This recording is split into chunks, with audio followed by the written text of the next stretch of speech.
There's basically three exit strategies when you buy a property from us.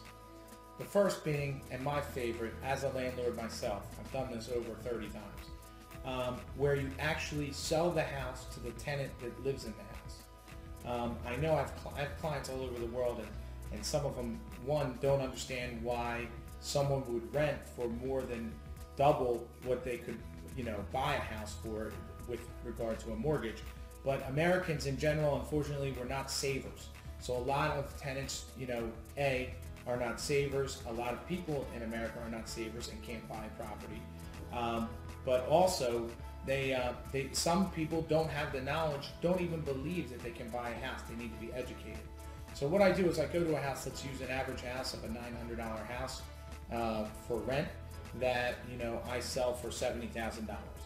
First off, those houses in as you can see in the B neighborhoods, in a different video I explained, may be worth $90,000.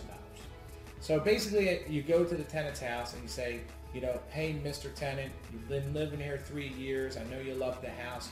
Wouldn't you love to have the American dream and own the home? No one will say no to that. And then you can explain financially how if they get a mortgage and buy the house, instead of paying $900 per month, they'll probably have to pay $450, $500 a month. So they save money buying the house at 90, if the values over there are 100, they can buy the house at $90,000 to $100,000. Now, you may be wondering, well, how can this tenant get a mortgage?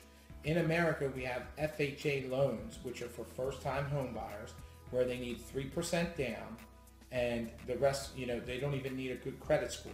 So it only helps a first-time home buyer, but there's a lot of these tenants that would be first-time home buyers and could come up with 3% down, and in fact, you can actually help them with their down payment. I've done this myself, and one of the reasons it's my favorite exit strategy is you don't have to have a tenant move out and basically lose income while you're selling the property, and you don't have to fix the property up. But in general, that's my favorite way. The second way is, especially in these B neighborhoods, is you can sell to a homeowner. Now, the reason this is my second favorite is that you have to get rid of your paying tenant so your income on the property goes away. You're going to have to upgrade the home, and this is why, when I sell people homes, I always say don't overdo the renovation until you're going to sell it. You may keep that house for 10 years. There's no reason to do the house now like you think you're going to sell it for in 10 years when the tenant may damage the house, etc., etc. But in this method, when you're going to sell to a homeowner, you are going to have to upgrade the house. We do brand new homes, but we don't put hardwood floors in. We don't put in central air. We don't finish the basement. Those kind of finishes, if you're going to get 100, 110, 115, 120, they're the kind of things that you're going to want to do. So it is a good method. You will definitely make money when you sell that way. But that's my second favorite. The third is, and this is obviously not the best for you, and sometimes it's okay for us, is we'll buy the property back for what we sold it to you. We always have people that are looking to buy done turnover property that's rented, ready to go, and we don't have enough of that inventory.